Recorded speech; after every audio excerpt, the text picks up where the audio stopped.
Hello, everyone. Welcome. Thank you all for being here. Um, Before we get into the new version of the torsion field and the various, the antakarana and the various dimensions, I want to go over from beginning to end in broad outline what Lord Melchizedek is trying to guide us into. In the Tibetan Book of the Dead, they describe the normal state of human being as unconscious tendencies floating in emptiness. And that makes sense in the fact that when we are changing states of consciousness, for example, when we awake and when we go into a sleep state, we lose consciousness. We don't remember how we enter into the dream from being awake. And that gap, that loss of consciousness in Tibetan Buddhism is called Bardo. Bardo is an intermediary state, a transition, where we blank out and lose consciousness. We do the same thing at the moment before death. Most of us don't remember how, but many people actually pass out and goes into death and then awaken on the other side. Or when we are going from death into rebirth, from reincarnation, we go to Bardo. There are multiple states of Bardo. When you go into meditation, for example, there are moments as well when you're in such a deep state of relaxation, or you're with the pranayama, the breathing, and suddenly you blank out. You think you passed out or you fell asleep, and then you awaken feeling refreshed or in an expanded state. That also is a Bardo. The ideal of true enlightenment is to become consciously immortal. Meaning, because we don't die. No parts of us actually die. We transition into other state of awareness. So instead of being unconscious tendencies passing out at multiple stages of the Bardo, we are trying to learn how to be consciously immortal by transitioning to, by passing to various stages of the Bardo all the way through and being consciously aware of ourselves and in the transitioning. Also, in some psalm in the Bible, in Psalm 110, there's a passage in there where they're describing the Melchizedek order, and in which it is said there that the reason why the priesthood of Melchizedek is so incredible is that the initiation and that priesthood is forever, because again, Melchizedek do not die. They live, they're consciously immortal. The term consciously immortal was not used in the Bible, but that's the implication, because they were comparing it to the priesthood that Aaron, Moses' brother, founded, the Levite order, and the Kohanim. Even today, there is actually a genetic marker in a lot of Jewish people who are descendant of that lineage. There is a genetic marker in their DNA that identify them as belonging to the Kohanim order. And of course, belonging to what order? Kohan, people who are called Kohan, Cohen, Jewish people who are called Kohan are typically of that lineage. You mean immortal consciously? No, they're not immortal. They're actually immortal, but they are part of the Levite order, the order of priests that Aaron, when Moses was going for 40 days and 40 nights in the desert, there was a priesthood that was formed by his brother that was carrying the ark. Okay? So the Bible, that passage in Psalm, was comparing that to the priesthood of Melchizedek and saying that the priesthood of Aaron can never compare, because they don't live forever and they are flawed in multiple ways, whereas the order of Melchizedek is a different thing, because did they become consciously immortal by effort, or were they born like that? Or created like that? No, they over time, because of their service to carrying the ark for 40 days or 40 nights, and then they served in the first and second temple to guard the ark.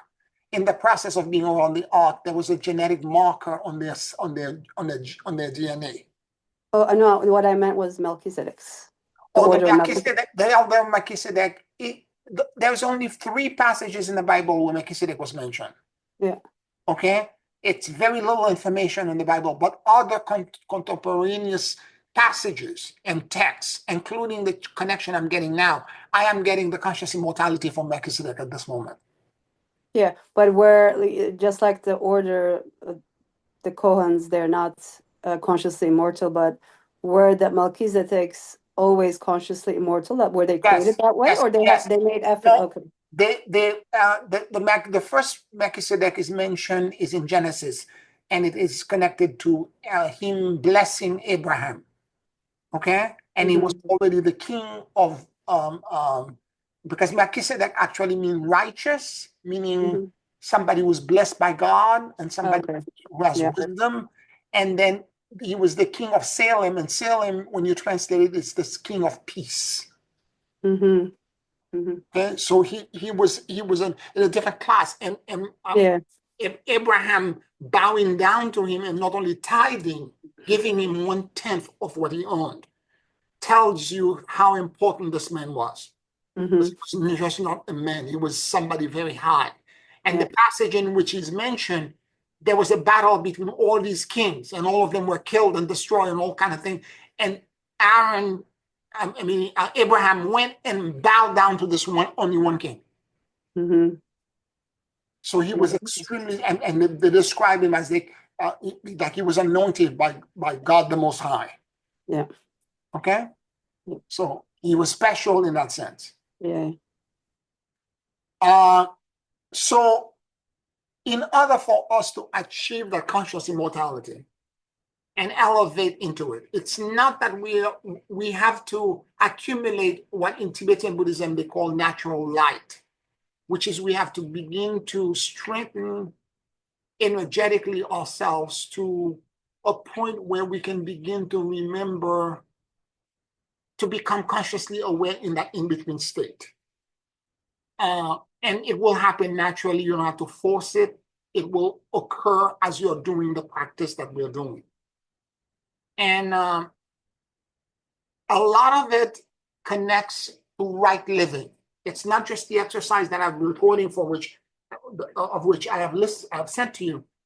It's also about the morality and the ethics that we have to have as priests and priestesses of Melchizedek in training. That there are certain things we can no longer do. There's certain kind of moral code. There is certain kind of acceptance and tolerance of others. I wrote something and put it on Facebook and mass media that we should, in this moment of critical moment of bifurcation and polarization, we really should be the people we disagree with. We should love them the most, because what's happening in the world at this moment, no matter what it is, even if it appears to us as being regressive and going backwards, we have to trust that God is involved in all of it, and that God's hand is in it. And even if it looks like a step backward, if you let God finish the work, in the end, it will end up being a benefit for all of humanity, because we are moving through a acceleration in an elevation in consciousness that is guided by 3 principles: truth, authenticity, and transparency. All the people who are doing shenanigans, who are lying, who are being deceitful, they will not be able to succeed. They will try these things, and these things will cause a backlash against them that will create a correction.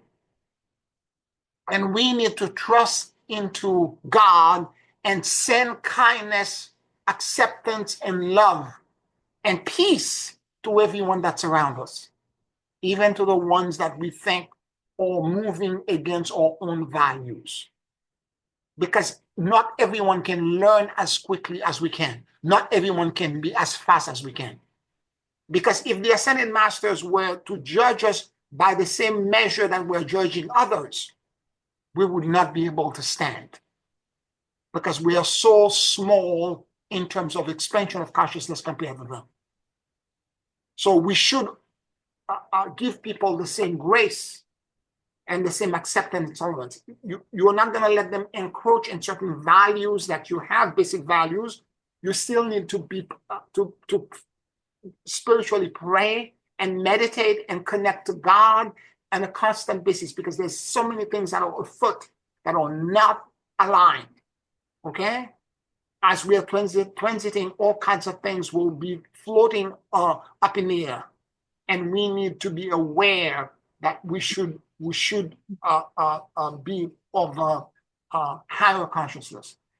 And I'm going to say this, and it's very extremely important for us to understand. Wisdom is power used rightly. When you begin to touch with the all the level of higher dimension of ourselves and the neutrality and the peace that comes with it, you will have access to all kinds of information.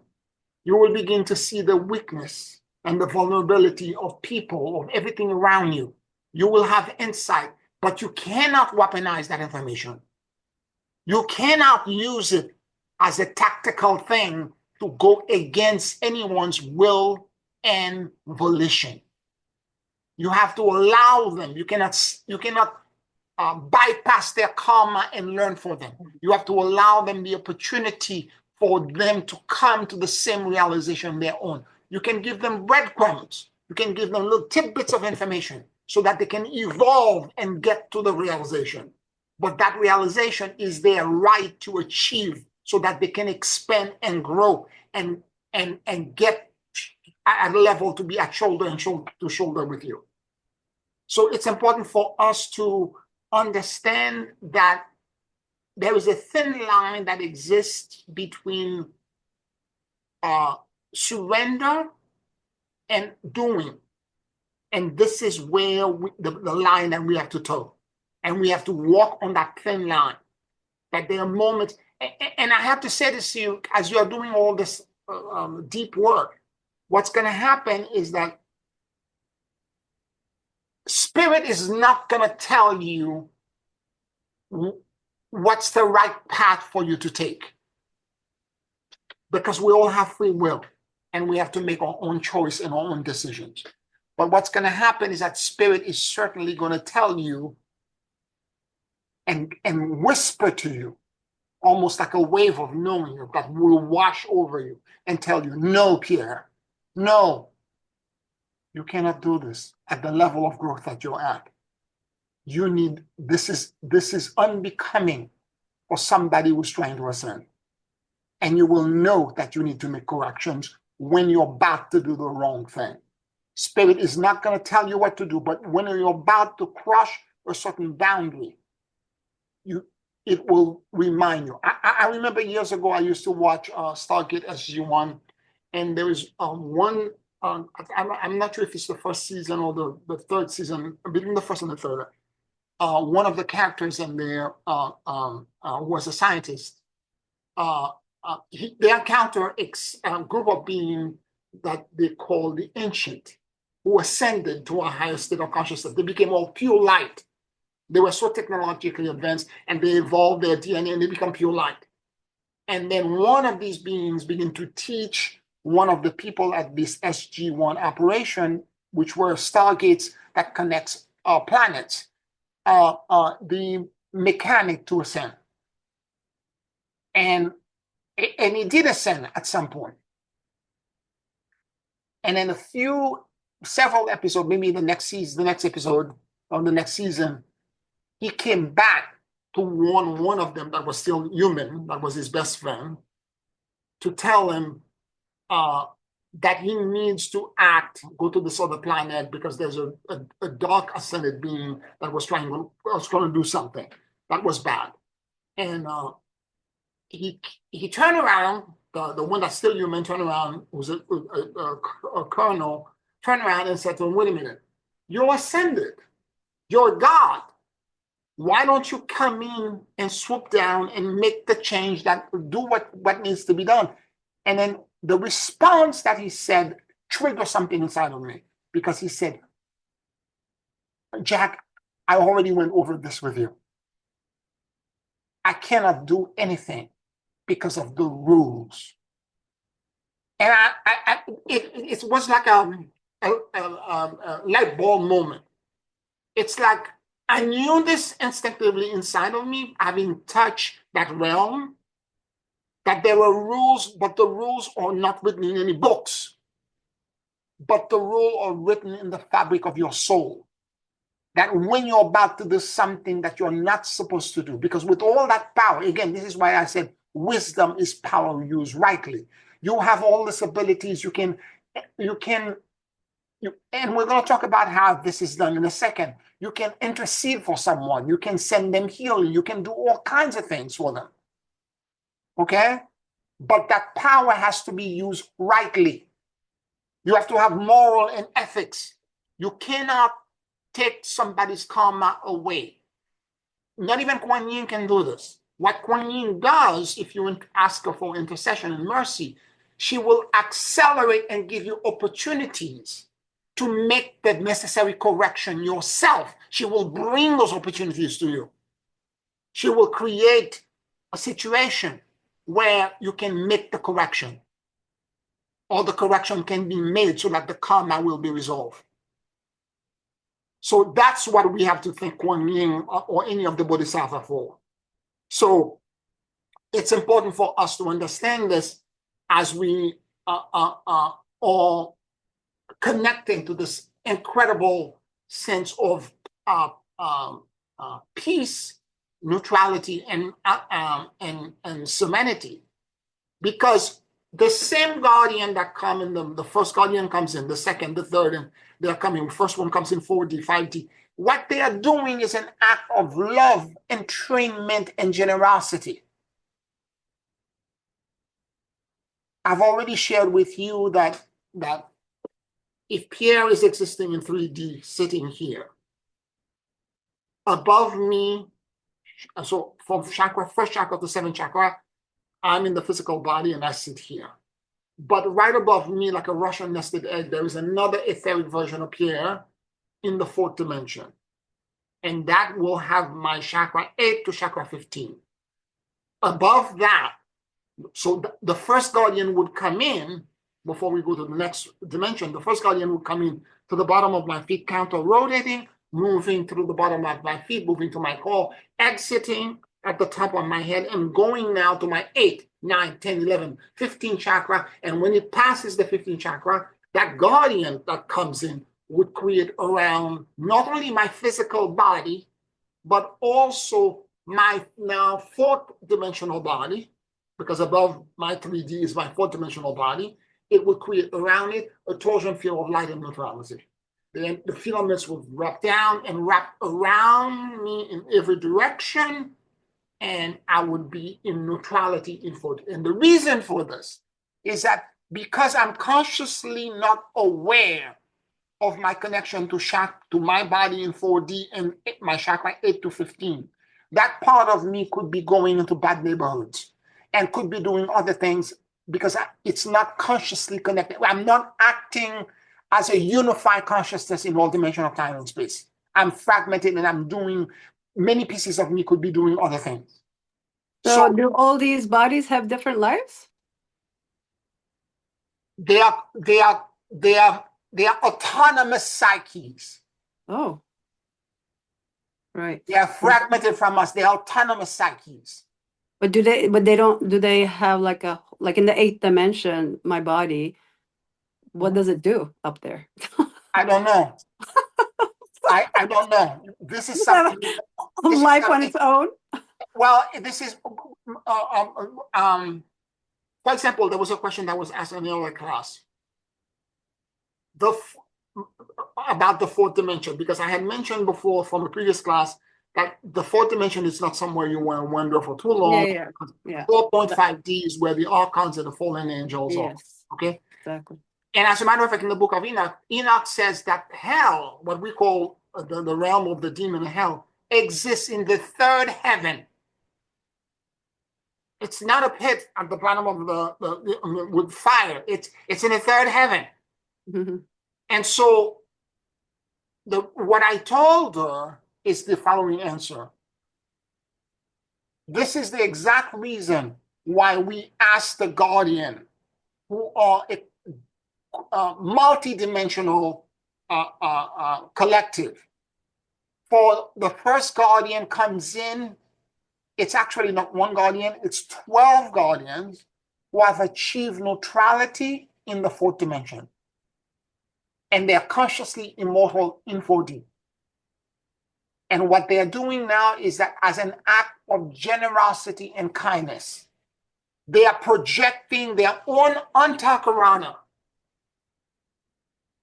into the top of my own antakarana and inserting it in there because I already agreed, because at the beginning they come in and they ask us for permission. Yeah. And we say, yes, we agree. And then they will insert into us and the version of ourselves that's in 4D and they would project and entrain into us the neutrality, the peace, and the liberation that they know. Mm-hmm. And then that will shift us. It's an act of generosity, an act of love, and So then all of this kind of unites all our bodies so yes. that we act as one. Yes. It's like a Humpty Dumpty and that got broken. It's gluing it back together again. Mm-hmm. One of the meditation, there's a part where I think I mentioned I am fixed design. Fixed in the sense that I was broken into pieces. I'm now repaired to be one. Yeah. Right? So that's the way we have to understand it. So as it so happened in 5D as well, I could be doing other things. And you will realize this when you're doing, even with the guided meditation, I've sent you the recordings and so on and so forth, you're going to realize that at a certain point you might get, let's say, the 9th dimension or the 10th dimension. All of a sudden, something is not right. Either because the alignment of higher dimension on top, it feels like it's bending or it's not going the right way, or you have visions that are weird, or you have an experience that seems slightly disjointed, or some part of your body is twitching. All of that is telling you whatever that part, that autonomous part of you is in that dimension, that part of you is not in neutrality yet.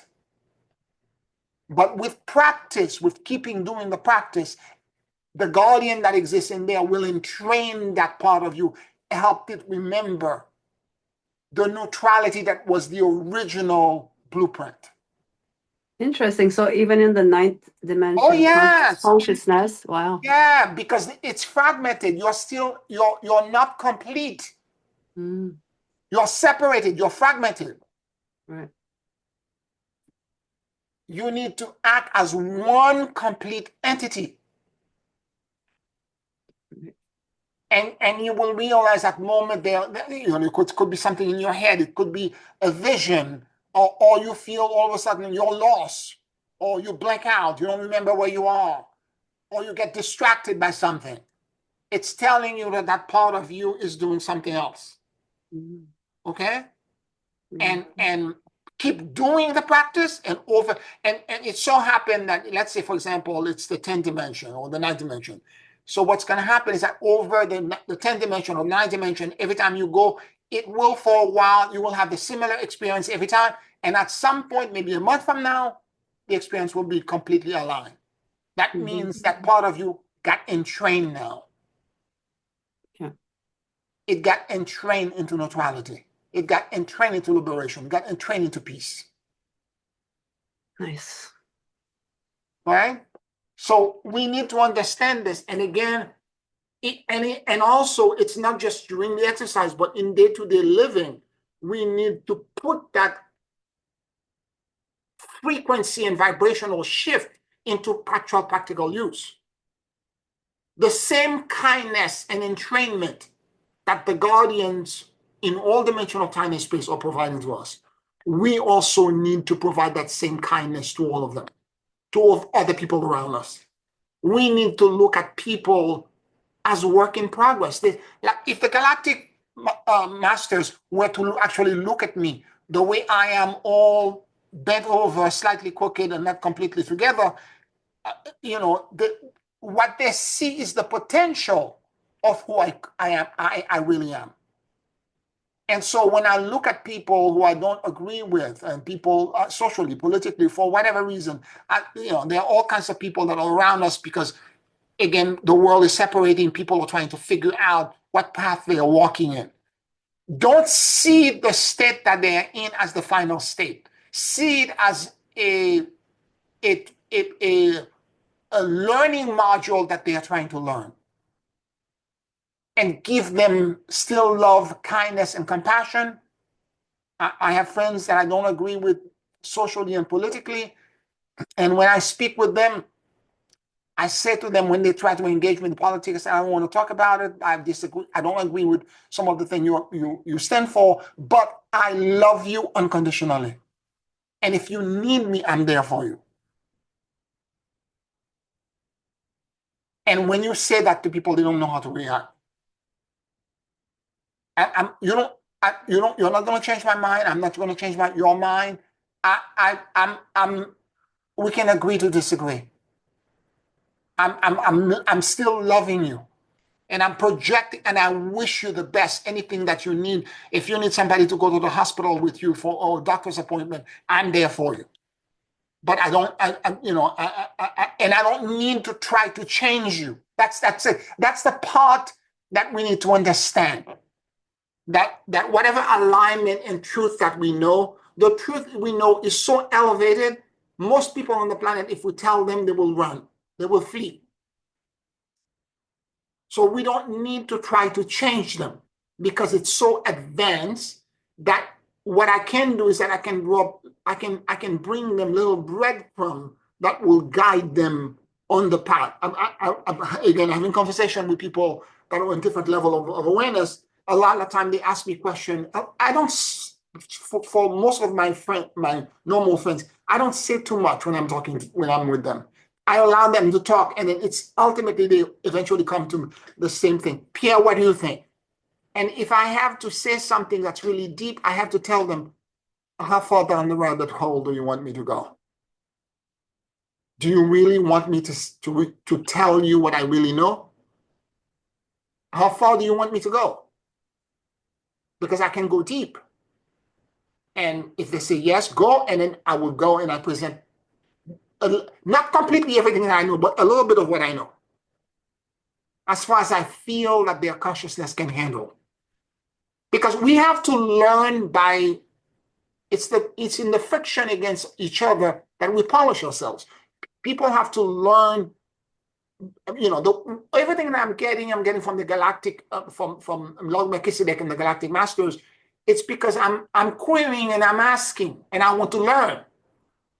And every once in a while, they drop a little bit of hint, they drop something, and all of a sudden that information, because I'm open, I want to learn, it seeds in me, and it begins to be nurtured and grow, and it becomes something. So I have to also be that compassionate and that kind to someone else who may be at a different level of growth and evolution. And if they are willing to listen to me, because I don't confront, I don't battle. Don't waste your time trying to change somebody's mind. Bottom line, it's a waste of time. People learn by you being the change you're trying to demonstrate to them. My friends who are coming to me asking me, Pierre, what do you think? Because I would sit with them for an hour, 2 hours, and my two friends would argue with each other, and I would say absolutely nothing. And then eventually they come around and say, Pierre, what do you think? And I would say, let's say for the next 10, 15 minutes, something. And they learn more from me being neutral and not trying to change their mind, not trying to tell them what to do. That's what I believe in. I said, terrific. I'm so happy for you. Gorgeous. And I love you unconditionally for that belief. And I leave it at that.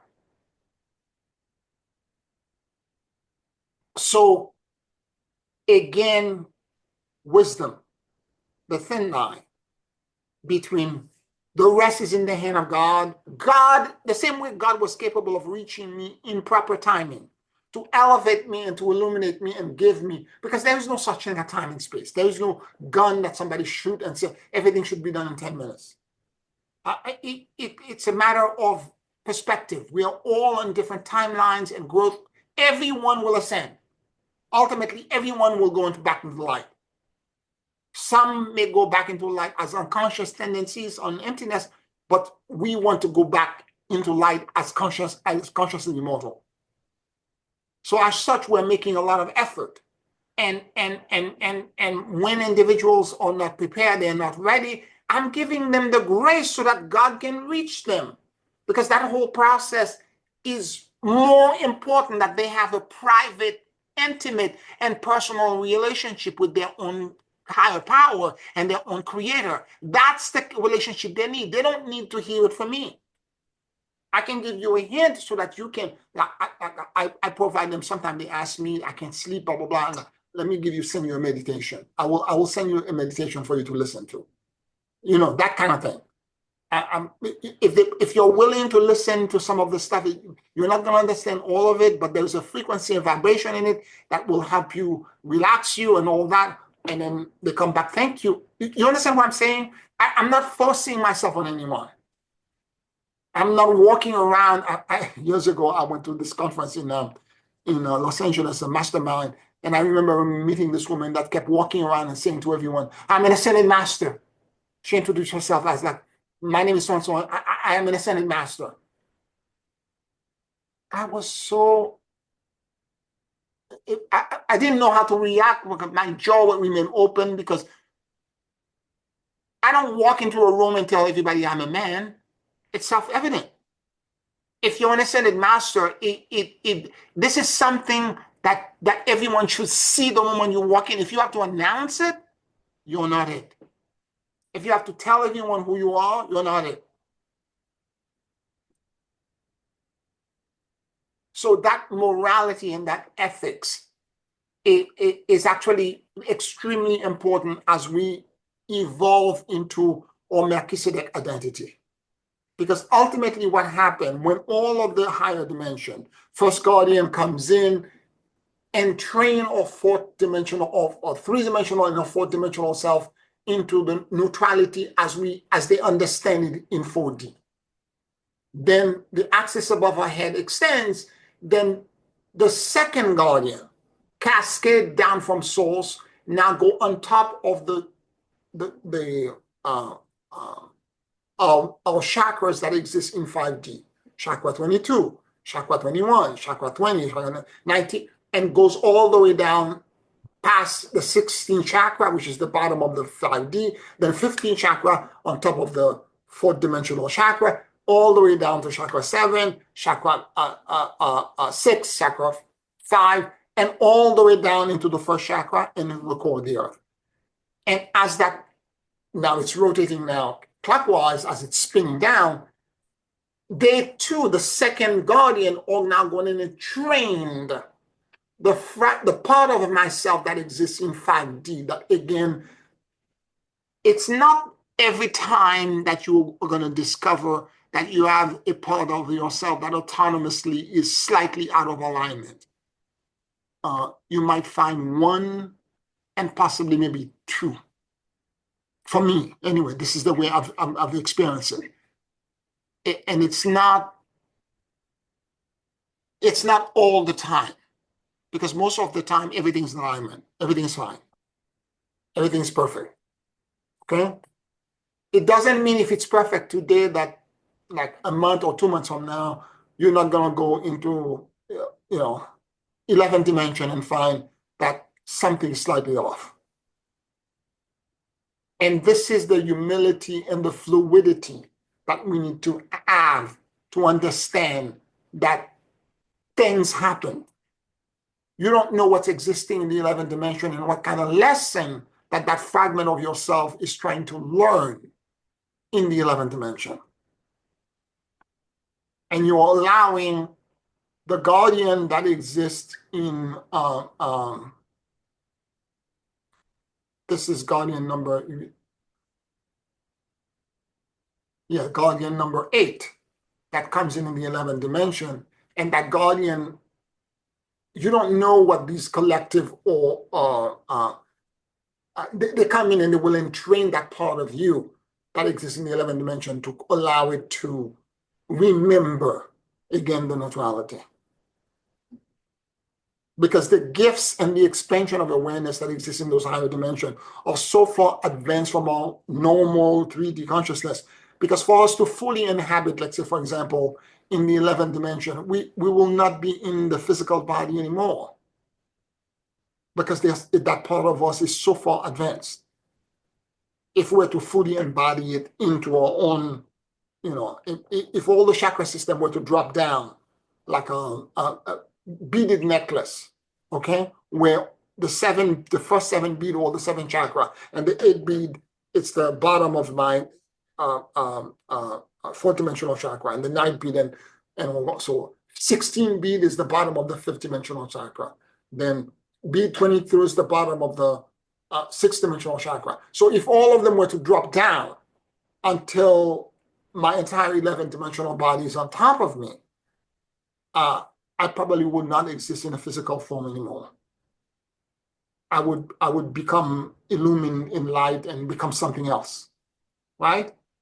But the point of this practice is that as we are connecting to these higher dimensions and we're connecting over time, if you sit with each one of the collective, for example, the first guardian coming in 4D, the second one in 5D, 6D, as you're doing this, you're going to begin to understand the gifts that are connected to each dimension.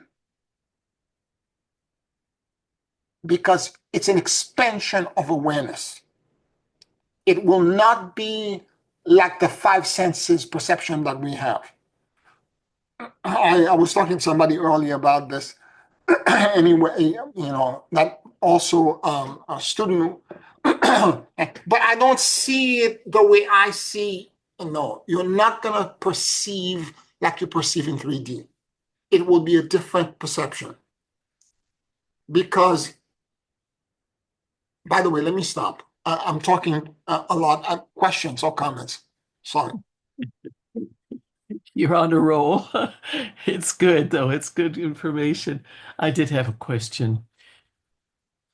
As we reach for unconditional love, for those around us that may be opposed to us or offend us, to reach for that level of neutrality requires, it would seem to me, a sense of not being, threatened by them.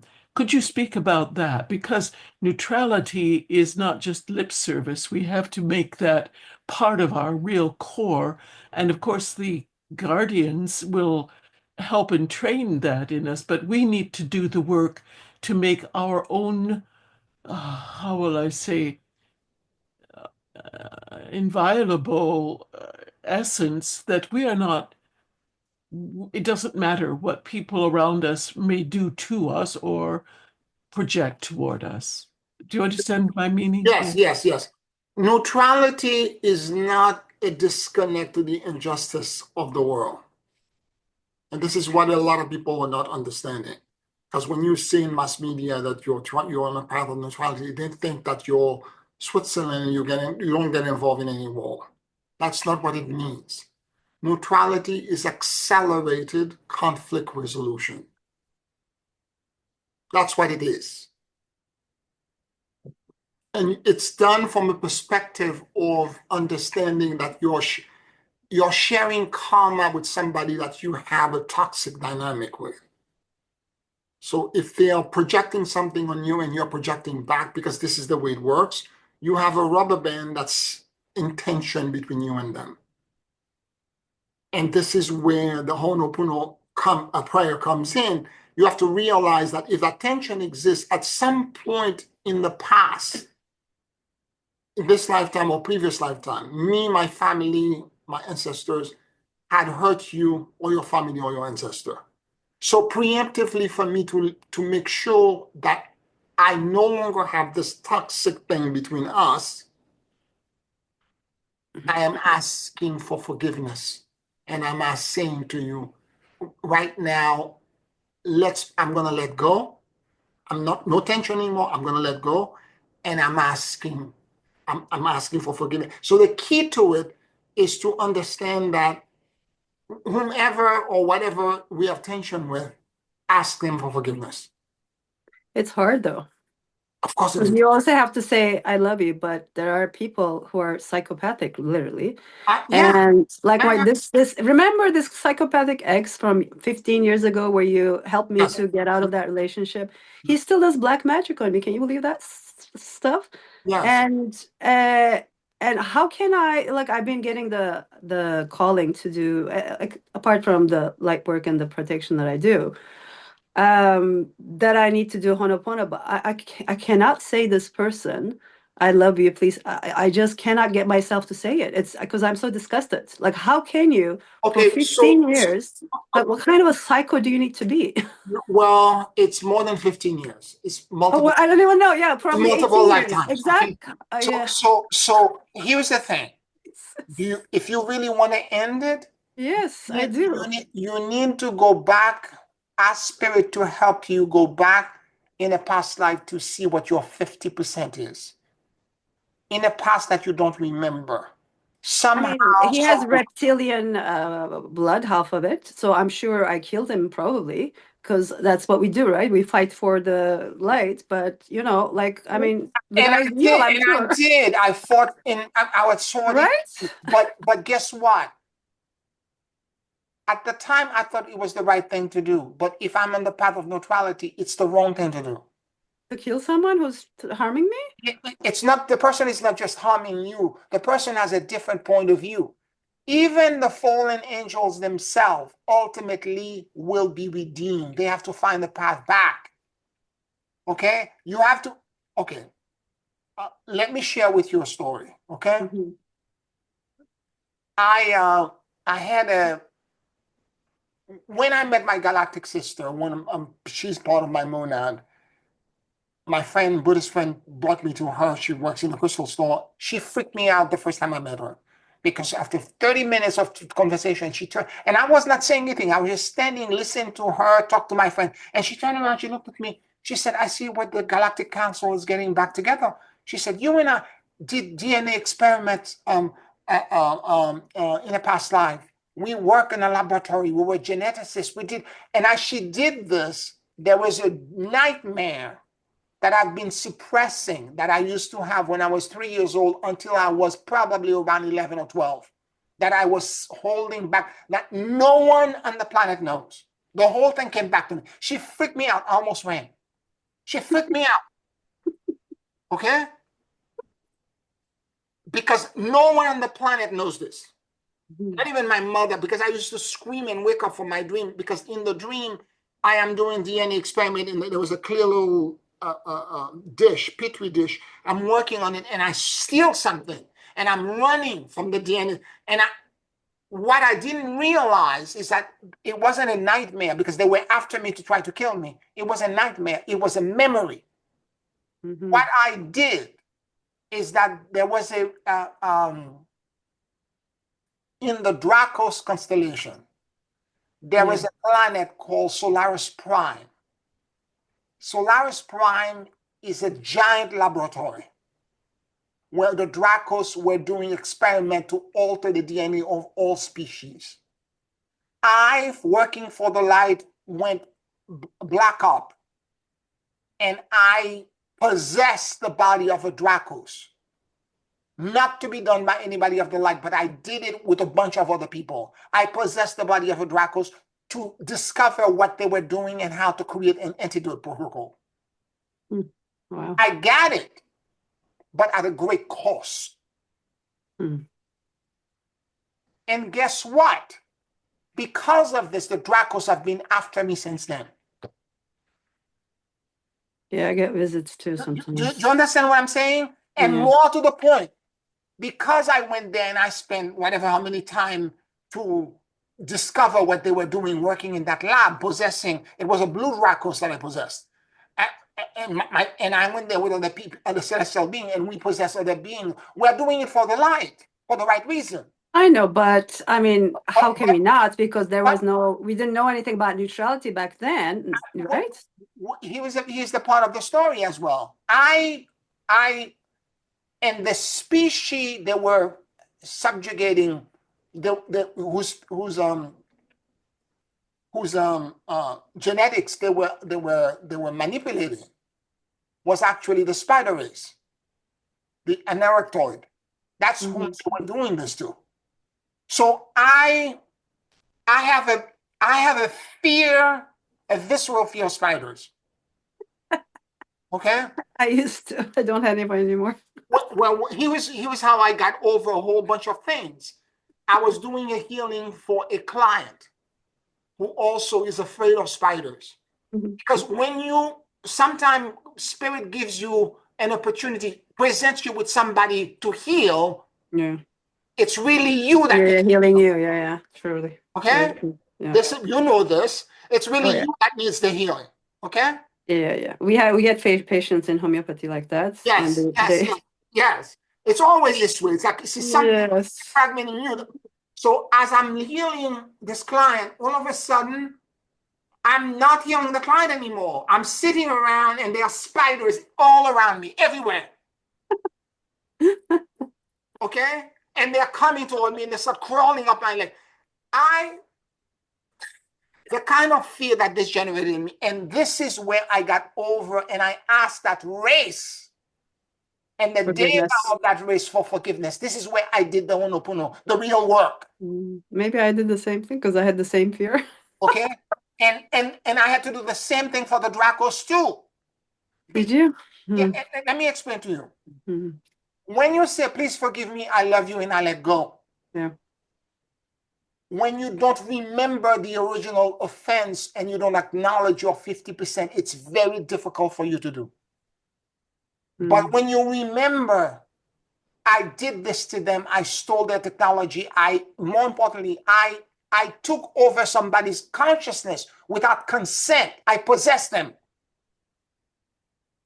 This is a no. It's the law of non-interference was violated.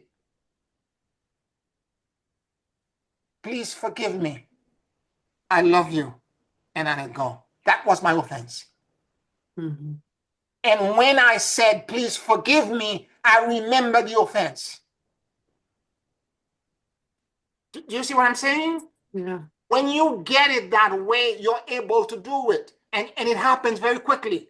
Whereas 10 years, 15 years, 20 years, 30 years, you're doing it, you're repeating it, but you can't bring yourself because you're not acknowledging your 50%. Yeah. I mean, some are, like this other woman who did Raphael's black magic on me. I was totally fine with that because I understood that I did her exact same thing in another lifetime. Right. So, and that information came. So, but with this, I'm sure I killed him. I don't know the details of it, but when you know the detail and you know the source information, then you're able to heal and get better. So, Janice, you're right. Going back to what you had asked, that we need to be very aware that the work is accelerated conflict resolution. And a lot of time it requires for us to understand our 50%. To whomever we have tension with, we are offended, that thing was huge from, and it took years. It's not something that happened overnight. How do we understand our 50%? Yeah, it took years for me to get that the species whose DNA I was stealing and I was manipulating. It was the spider race. Yeah, could I just interject? How can you tell if it's a karmic connection or if it's just neutrality needing to disconnect from the wrongs of the world? In other words, you don't have to be Switzerland. If the wrongs of the world surround you, perhaps, but they're not necessarily all karmically attached to you. How can you tell the difference? I don't think there is a difference between. I think a lot of times it's actually karma. Then everything works out to be karmic. Yes, Yeah. yes, and a lot of time it's actually karma. It's because of the emotional entanglement that we create that we can't disconnect with. Yes. I've rarely, I'm sure there are experiences where you meet somebody, there's no karma between you and them. I'm certain of. But most of the people who are triggering you, and you're triggering in a strong way, karma. Karma. And you need to figure out the root cause. And sometimes it's not just one root cause, it's multiple. It's like the tree with the root system. What's a fast way of figuring this out? If you call the karmic board, the divine director, Mother Mary, Kuan Yin, Pallas Athena, Portia, Lady Nada, Lady Justice, and Elohim Cyclopia. You can ask them to help you find the root cause of this dynamic. Do I have to know their names? Or can I just say the karmic board? You can say the karmic board, yes. Okay. Yes, you can say the karmic board. They will respond. But typically, Kuan Yin or Mother Mary, they are the one that speaks for the karmic board. Oh, good. Okay. Yeah. Okay, and that will allow for things to unravel, and you're able to see it and perceive it in a way that you didn't see it before. Yeah. And this is part of our journey toward neutrality, of course, is to Yeah, it's all teaching us stuff, 100%. I mean, everything that I've been getting with all the things that are happening, especially now in this state I am in, it's just it's taught as I'm getting the information that I'm learning from it how to deal with such things. And yeah, like Pierre always says, they take one step forward and God is already 3 steps ahead. So it has a purpose always. So I believe in that. So I know it's gonna help me deal with things like that, and it's a learning process. Although the karmic entanglement is there, but I think they always teach us something. So it could be an agreement between two people yeah, exactly. I to mean, yeah, oppose each other for the purpose of growth, not sometimes, yeah, necessarily a sometimes. negative karmic entanglement, but a Well, this one desire is to. mine in my case at least is 100% negative, but I'm sure I've done something to him, and he did. Over years and years and years and years, it feels Well, like that. So considering how many lifetimes we've lived, we must have a what load of karma. Yes. I mean, I'm told I haven't lived many lives, but who knows? I don't know. Some people say that. Well, the universe is very old, and you may not have been on Earth for a long time. Exactly, but outside of Earth, exactly. Trust me, Yes, I mean, karma we works have everywhere. Works everywhere, exactly. we've had many existences, whatever form they were in. So Yeah, we're definitely think, old souls, but it doesn't mean that we incarnated on Earth. So yeah. no, but I'm sure we would have had relationship issues, whatever form we were in. Yes, Yeah, exactly. let me just say this as well. Karma typically involves our connection to an external thing. Okay? And karma is not necessarily negative. Yeah. Okay, let's be clear about that. There's also positive karma.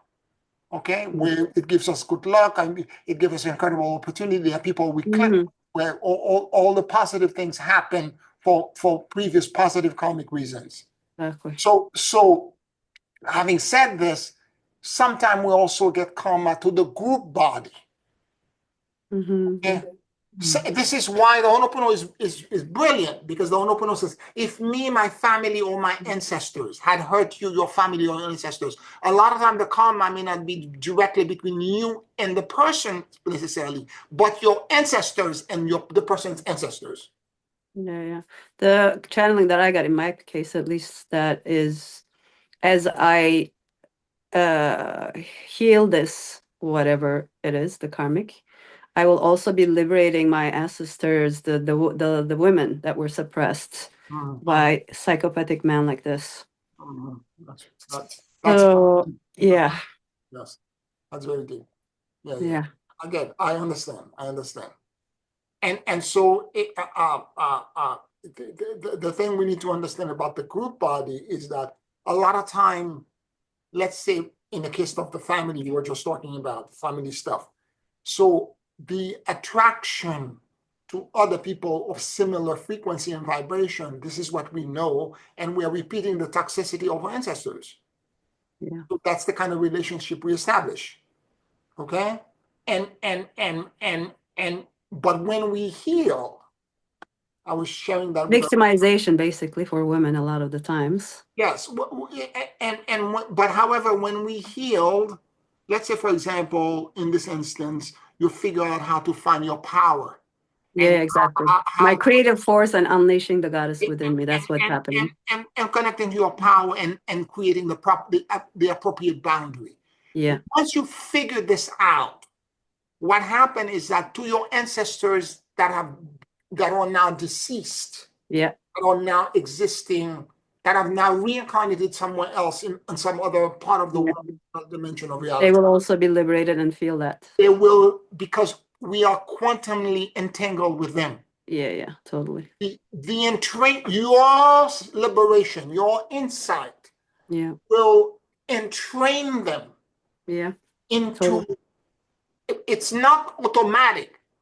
It Yeah, will give them a frequency and a vibration, and over time, they may choose to accept it yeah, because they have free will. yeah. And this is the way you stop generational curse. And That's exactly what it is. A generation curse I will untangle with this whole yes, ordeal. yes, Yeah. yes. Given the fact that we're all one, it would extend beyond our ancestral line, wouldn't it? I mean, the separation idea is an illusion. Yes. So if we think a singular, or perhaps counting two parents, with two lineage lines of ancestors, that's only a temporary kind of grasp of who you are. But in the end, it's an illusion because you're all together one. Correct. Yeah, every step we take and everything we do has an effect on everything else around us. So But Right. but but the understanding is that you have to start with what's in front of you. yeah. But I mean the ripple effects, I think what she's trying I to say. I know, but start with your immediate mother and father lineage, Yeah. and if you heal that, it will heal all kinds of things, and it will The have ripple effects, the yeah. ripple effect will be created, and you will become hopefully like Kuan Yin. Kuan Yin started. Hopefully. Kuan Yin went into a fragrance island to heal and to look at her father tried to kill her multiple times. Yeah.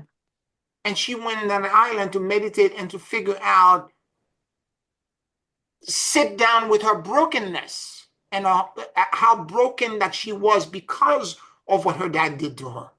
Mm-hmm. And the multiple times that it has happened, and as she went deep into sitting and listening to what this brokenness was doing inside of her, she began to realize that it's by the grace of God that she's not as ugly as her own dad, that ugliness existed in her and her karma with her father as well, her past karma. Mm-hmm. And that in this lifetime she wants to be a nun, and in other previous life that's not who she was. Right. And she began to now forgive herself. And the part that's the most healing. This is how you really heal and become neutral. When you discover your 50%,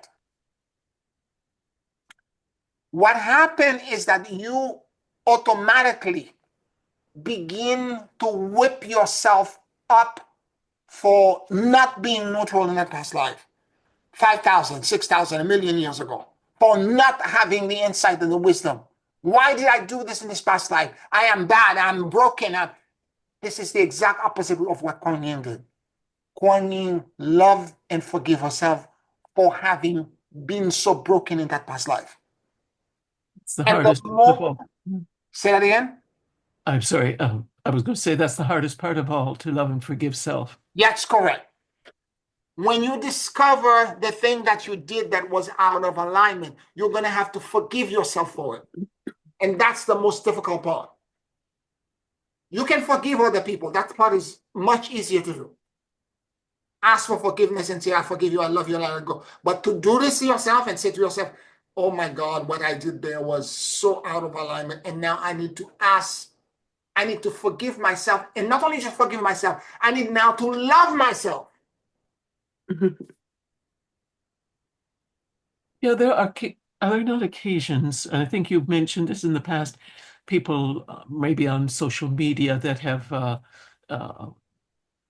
interrupted sort of the neutral projection of your personage, and you just disconnect them. So are there times when maybe that's not a karmic entanglement or an opportunity to learn, but a time just to separate from those Sure. Just person? because, and again, it's a question of having proper boundary. When you realize, for example, particularly online, there are things these people are called troll. They, they, Mm. they are empowered by sitting in front of their keyboard. They're anonymous and they can say any vile and evil things to you. Okay? And these things penetrate and they hurt. But they're also a lesson module for me. Because initially I have this thing inside of me. I have this destroyer archetype that's capable of tit for tat to go down to retaliate to them. I'm capable of there's a part of me that's capable volcanically to react to them, but it's not ascended. I want to hold that part when I really need defense and protection. Okay? So I would literally first feel a certain way. And all of that stuff just rise inside of me. I'm like, okay, she's here. She's here. The destroyer is here. Okay. She's with me. Okay. But I need to calm her down. I don't need to react this way and incinerate this person. I need to calm down. And then the next day, I meditate, I pray, I connect to the energy of the person, and I figure out an ascended way of ending the relationship. If this person was important to me and was important in a way that typically these people are trolled, they're just making comments like this to multiple people. Because a lot of time, people who are unhappy and miserable, the only way they can feel good about themselves is by destroying others. So, understanding this, instead of me baiting and biting and therefore retaliating at their level, I respond in an ascended way. And I tell them, no more contact, please. I'm going to delete you from my list. Because if you're offended by what I'm saying, you're not understanding anything about the nature of what I'm teaching. And it's clear that you're not understanding how I'm connecting to my higher power, to my God. And if you can't get this, there is no necessity for us to be in touch. I'm taking you away from my list. And it's coming from love in my heart. It's a question of boundaries. Did that respond to your question, Janice? Yes, it makes the kettle of fish a little complicated to know which is which circumstance is karmic, which is just a troll, which is, you know what I'm saying? I think Just they're all karmic, honestly, Janice. If somebody's triggering you, regardless whether it's online or not, whether they're this or that, somehow you're connected to them. From the way I see it, from what I understood, what Pierre said, I think it's all karmic. It's got to be if they're triggering you in some way or another. Well, it's certainly triggering. It's a practice for my neutrality.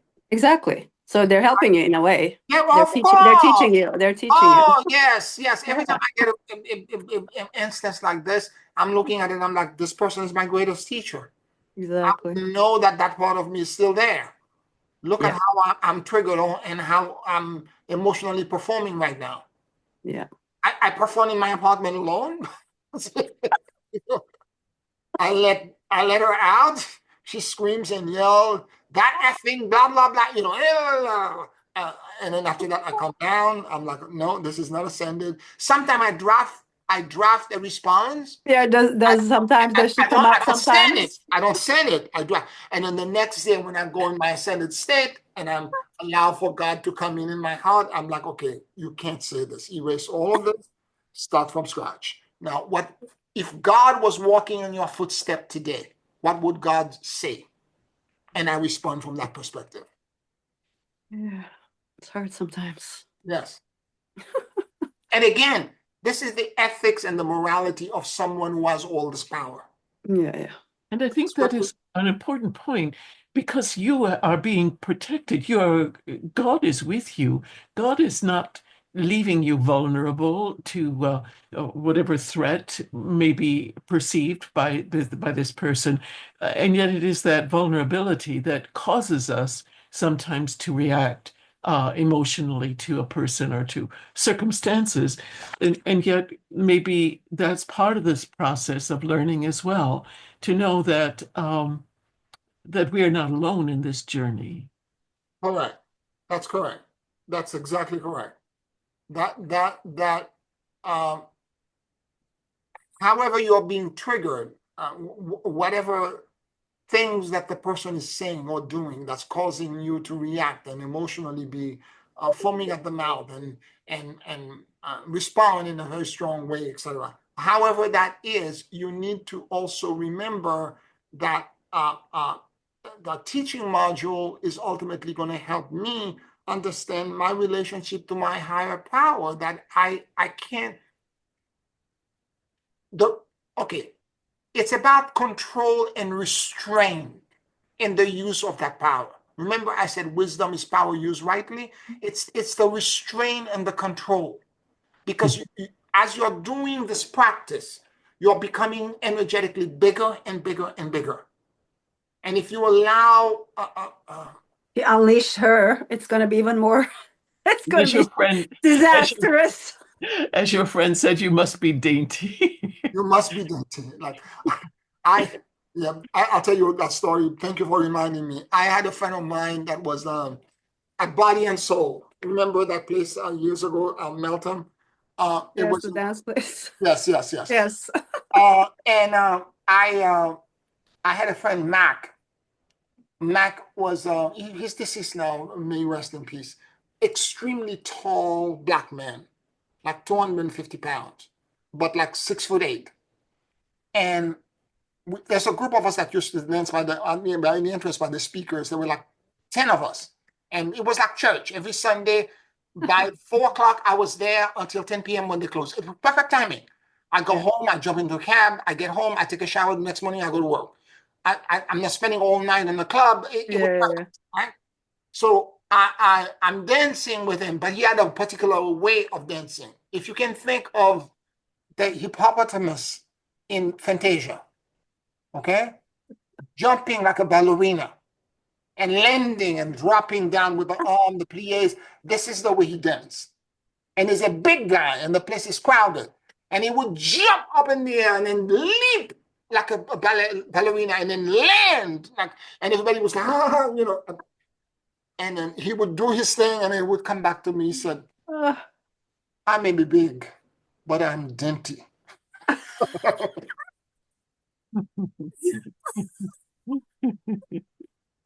So, Jack Mac, we have to be dainty with our power. Yeah. Have to learn the restraint and the control. There are moments where the other head wants to come in. You have to say, not right now. Not right now. This is not appropriate. It's weakening as well if that other part of you comes into play. The strength comes in not Yes. permitting that. And again, it's the right use. It's knowing when to push the button and when not to push it. Because Mm. there are moments like when Jesus was in the temple and saw the money changers and he became angry. There are moments where that's necessary, but there are Righteous other anger, moments yeah. it's not necessary. Mhm. And you have to give people, sometimes people are trying to trigger you, like in the street, crazy people are trying to say things to me. I'm like, I don't have time. Do I have time to respond to you and engage with you? Whatever moment that you're having that's drug induced, I don't want to go into that world. I'm walking away. Yeah. So you're right, Janice, is having the discernment to know that all kinds of things are going to trigger us, all kind of, and it's for us to choose or battle and decide which we're going to confront or not confront. And my identity and my character online, when somebody tried to assassinate me, by projecting onto me things that are completely untrue, I have to put a stop to it. I can engage in a back and forth with them for hours and for days. Okay? Back and forth, back and forth, back and forth. It's a waste of time.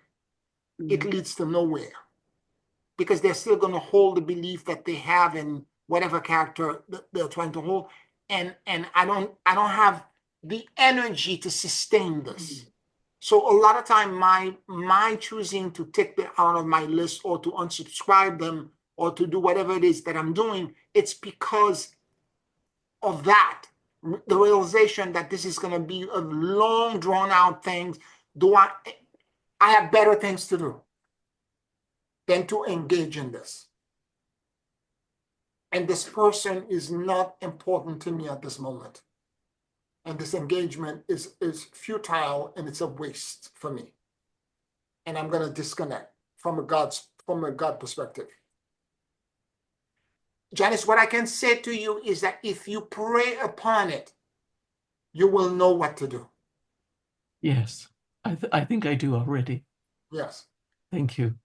You're And welcome. some people even thrive off of that energy of arguments. It just lights them up. That's what they want. That's why they trigger you. It's just Yeah, and that's what I mean by the troll. yeah, they feed off of that energy. This is all they do. And they Yeah, do this is all they do.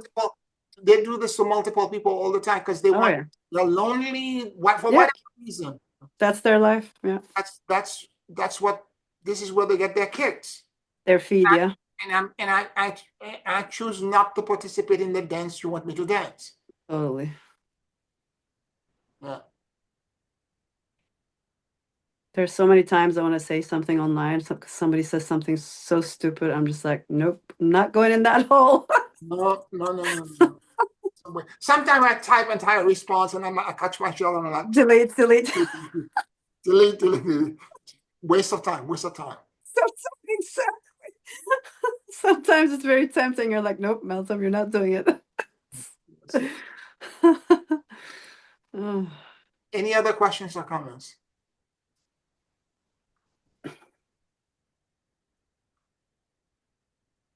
All right, let's take a 5-minute break, and then at the back end, we'll do the new version of the Trojan field with all of the dimensions going through the Antahrana all the way back to God. 5 minutes for water, okay? 5-minute break.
Let's get the music going. Hold on a second.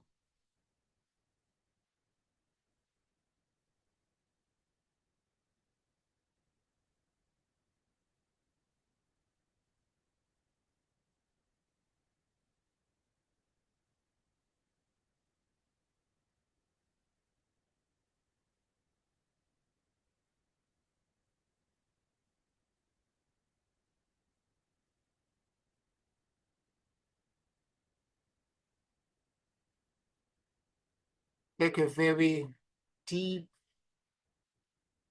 and slow breath.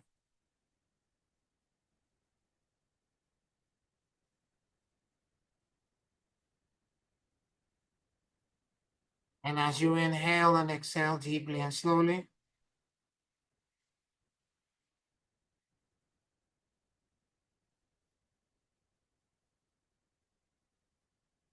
allow the universal life force that permeates everything to enter into your lungs.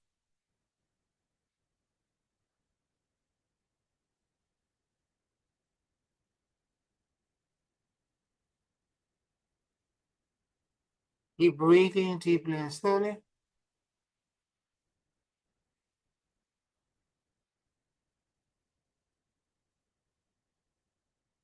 And let your soul and your awareness drop in the middle of your chest.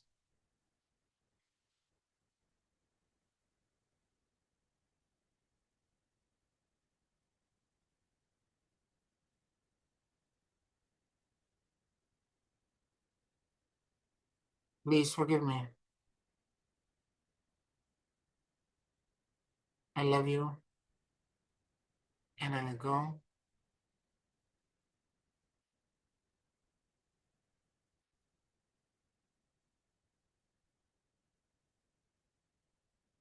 Please forgive me.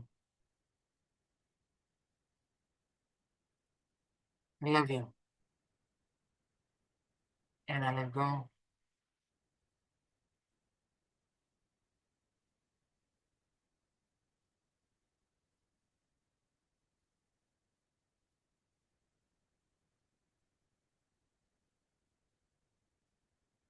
Let your mind and your heart sync with each other.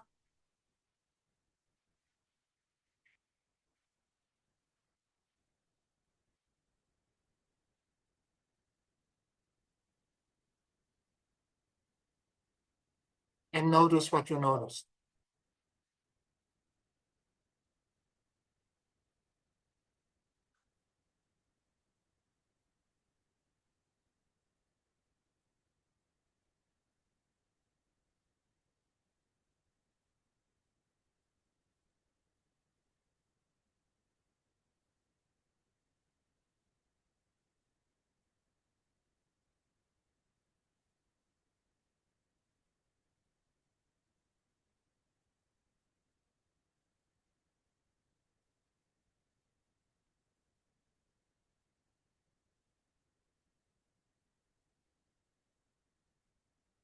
And the guardian alliance of light approach you,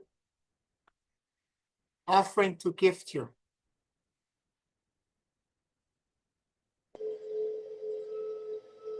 Their shields of light and protection,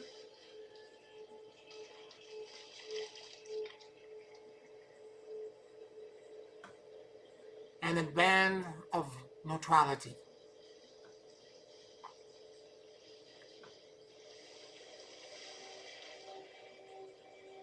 If you are ready to accept this gift at this time, answer affirmatively.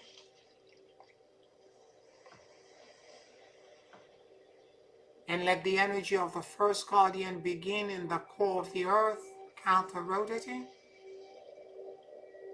moving through the bottom of your feet, passing through you, exiting outside of your head, and going upwards into your fourth dimensional body, exiting your top of your fourth dimensional body and creating all around you a torsion field of neutrality.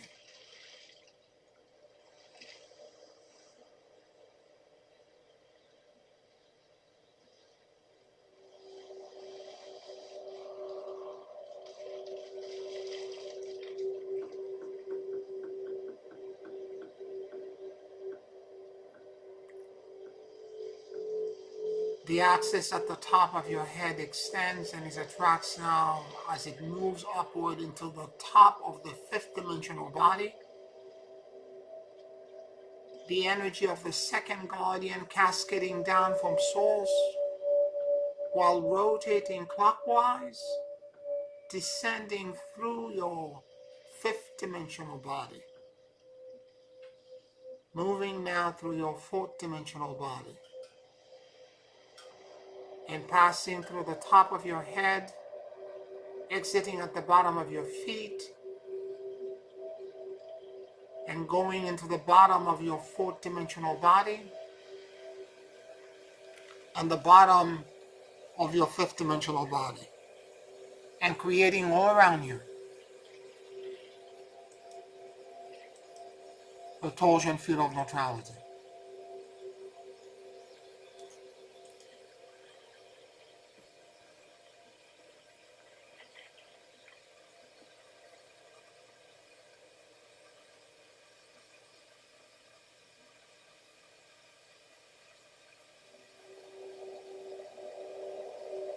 The axis at the bottom of your feet extends and it attracts now the energy of the third guardian coming in from the core of the earth, counter-rotating, moving through the bottom of your feet, the bottom of your rather sixth dimensional body, the bottom of your fifth dimensional body, the bottom of your fourth dimensional body, the bottom of your feet, moving through your entire core, exiting outside of your head, and passing through your fourth dimensional body, moving upward into your fifth dimensional body, moving further upward into your sixth dimensional body, and creating all around you the torsion field of neutrality.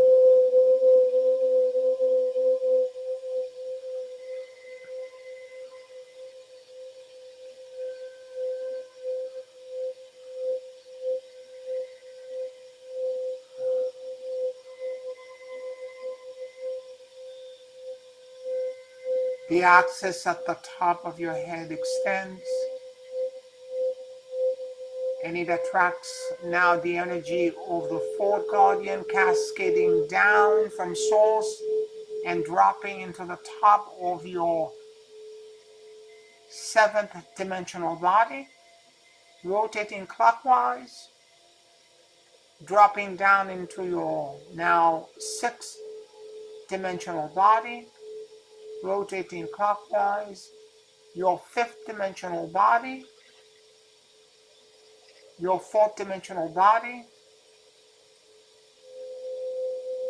the top of your head, moving through your central axis, exiting at the bottom of your feet, going into the bottom of your fourth dimensional body, the bottom of your fifth dimensional body, the bottom of your sixth dimensional body, the bottom of your seventh dimensional body, and creating all around you a torsion field of light and neutrality.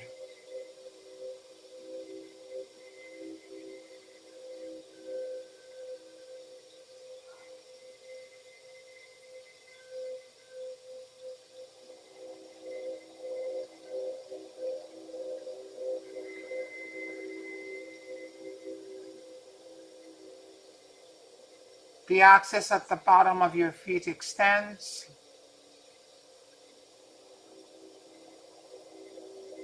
and it attracts now the energy of the fifth guardian coming in at the bottom of your eighth dimensional body, counter-rotating and moving upwards through your seventh dimensional body, your sixth dimensional body, your fifth dimensional body, your fourth dimensional body, moving through your core, counter-rotating, exiting outside of your head, and going now to the top of your fourth dimensional body, your fifth dimensional body, your sixth dimensional body, your seventh dimensional body, and your eighth dimensional body, and creating all around you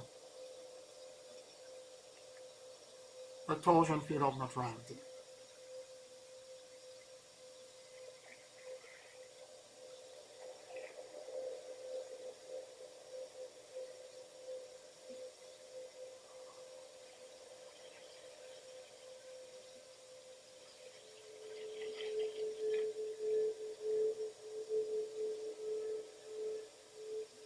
The axis at the top of your head extends into the ninth dimension,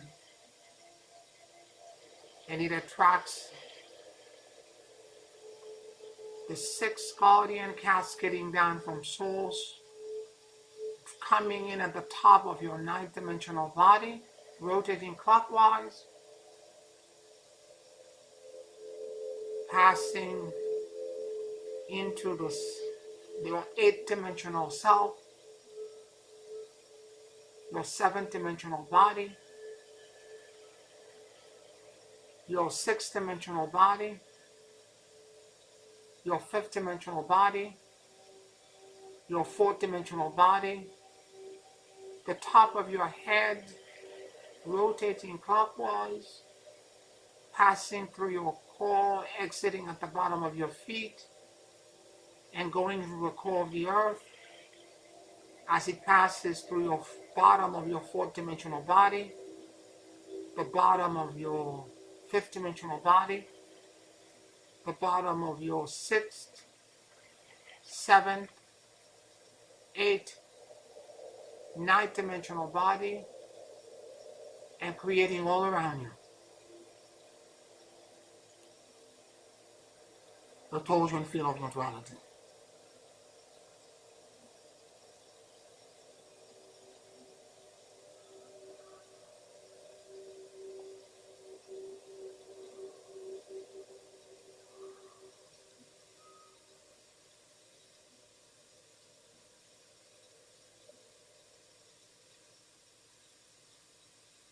The axis at the bottom of your feet extends, and it attracts now the energy of the seventh guardian coming in, rotating counterclockwise, coming at the bottom of your 10th dimensional body,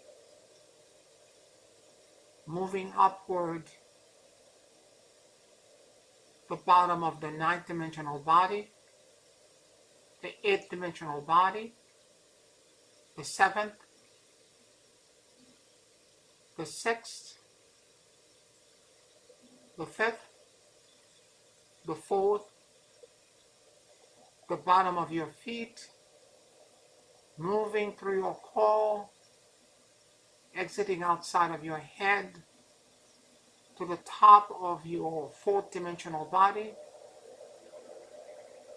the fifth dimensional body, the sixth dimensional body, the seventh, the eighth, the ninth, the 10th, creating all around you a torsion field of light and neutrality.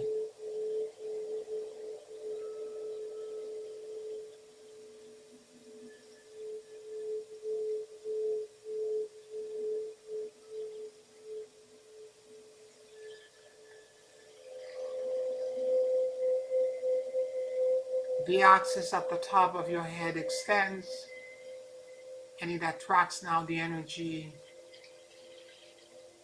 of the eighth guardian coming in on top of your 11th dimensional body, rotating clockwise, cascading down into your 10th dimensional body, your 9th dimensional body, 8th,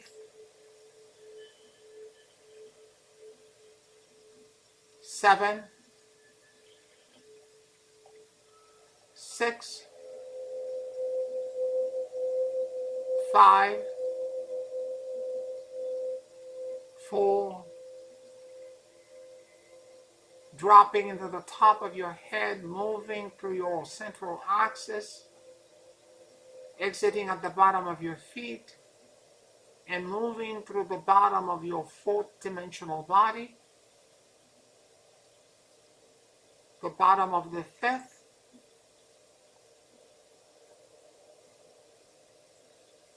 the 6th, the 7th, the 8th, the 9th, the 10th, the 11th, and creating all around you a torsion field of light and neutrality.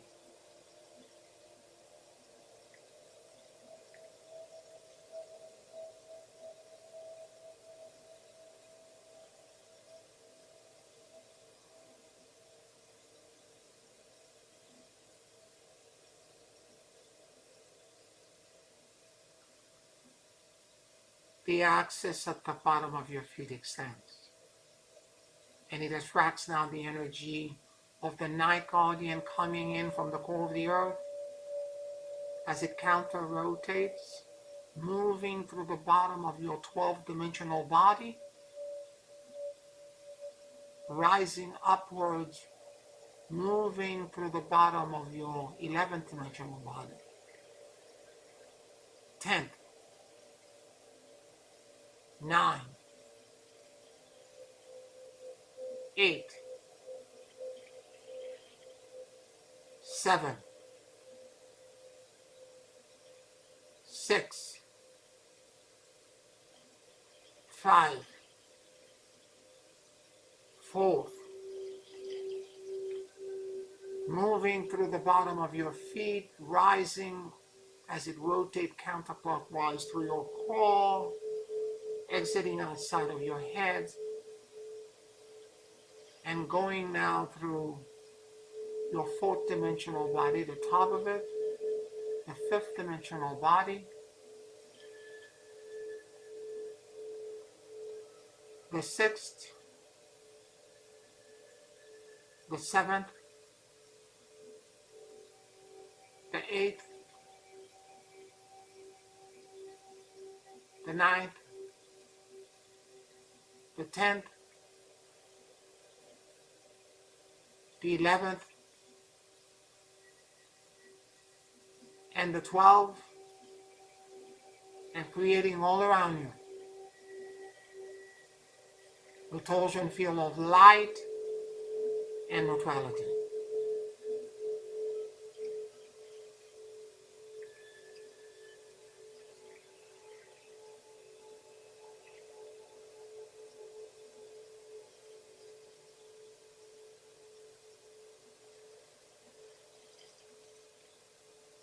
The axis at the top of your head extends,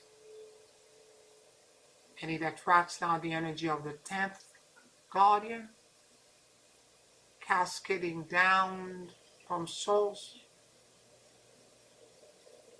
and coming in into the top of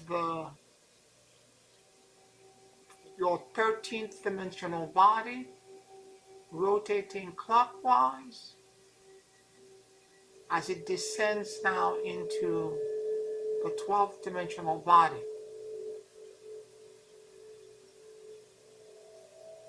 the 11th dimensional body, the 10th, the 9th, the 8th, the 7th,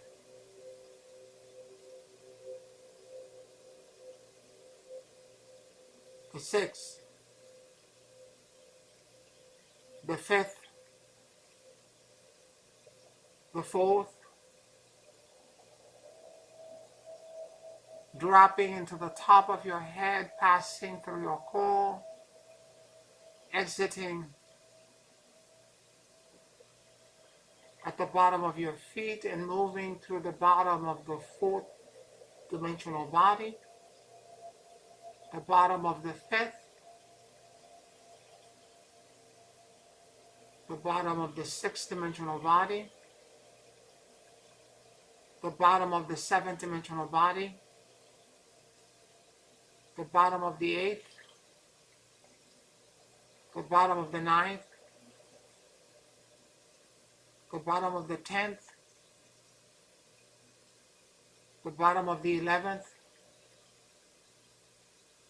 the bottom of the 12th,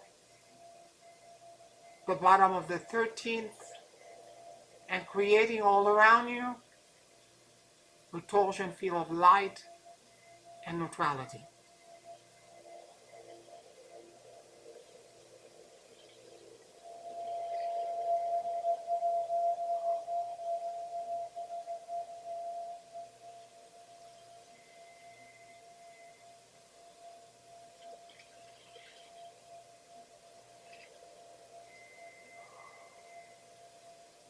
The axis at the bottom of your feet extends, and it attracts now the energy of the 11th guardian coming in from source, counter-rotating as it moves through the bottom of your 14th dimensional body, moving upward into the 13th dimensional body, the 12th dimensional body, the 11th, the 10th, the 9th, the 8th,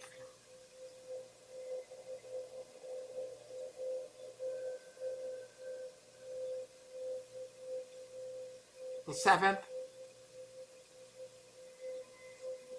the 6th, the 5th, the 4th, and let it now move through the bottom of your feet, rising through your core, exiting outside of your head, and moving upward into the top of your 4th dimensional body, the 5th, the 6th, the 7th, the 8th, the 9th, the 10th, the 11th, the 12th, the 13th, the 14th dimensional body, creating all around you a torsion field of light and neutrality.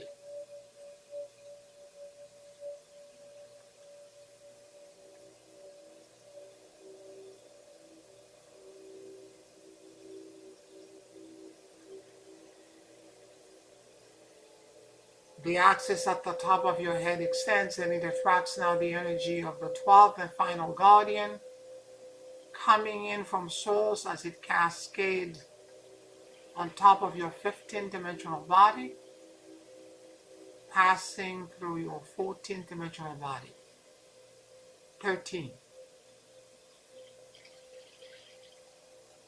12, 11, 10, 9, 8, 7, 6, 5,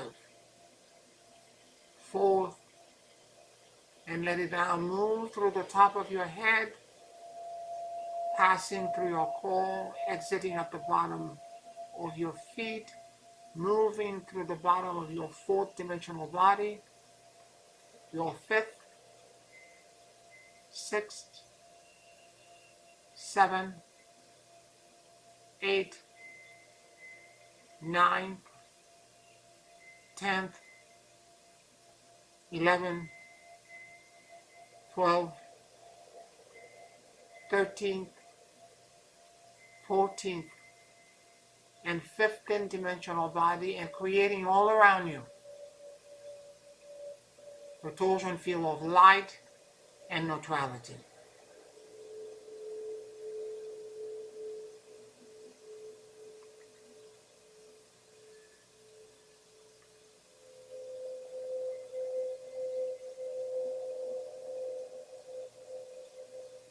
Observe the 12 counter-rotating axes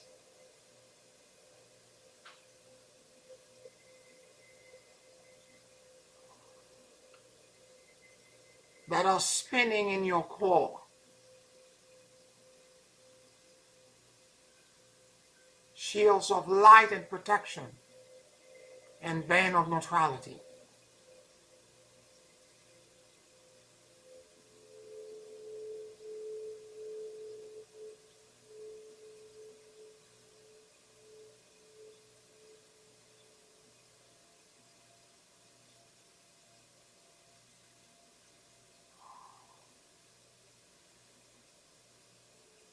I stand in spiritual rectitude and verticality.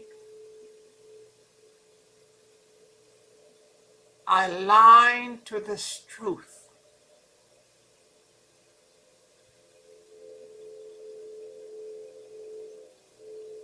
I am Melchizedek. I am the light divine. I am love.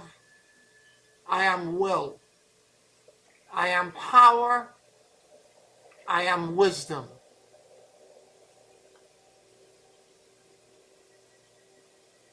I am fixed, designed.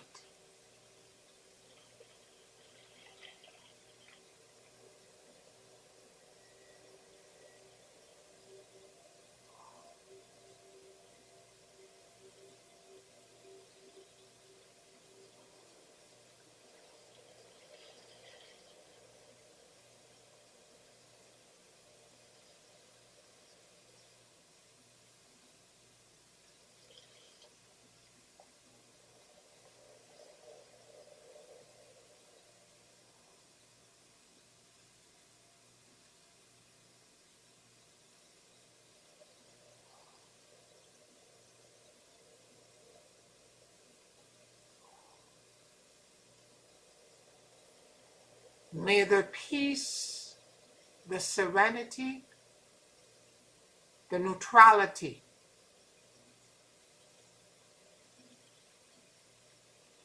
and the liberation that I know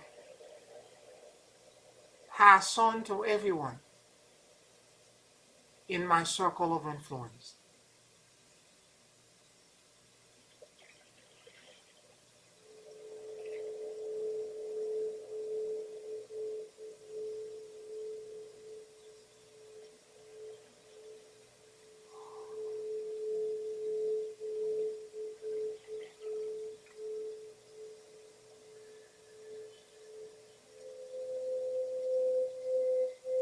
Hosanna into the highest. Hosanna into the highest. Hosanna into the highest. Take a very deep and slow breath.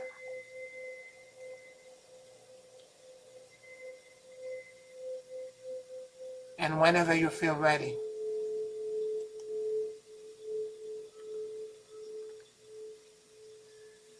you can open your eyes.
Thank you, Pierre. I hate to leave that place. That is just profound and beautiful. But I know we have to end the class, so I just thank you. You're welcome, Janice. I agree. Thank you. Thank you, family. Thank you all for being here. If you're listening to us on YouTube, like this video, subscribe to the channel. Thank you for your patronage on Patreon. Thank you, everyone, and I'll talk to you next week. We will continue this in-depth journey through the teaching of the Melchizedek order. Love you all. Good night. Love you. Good night, everyone. Love you. Bye. Love you all.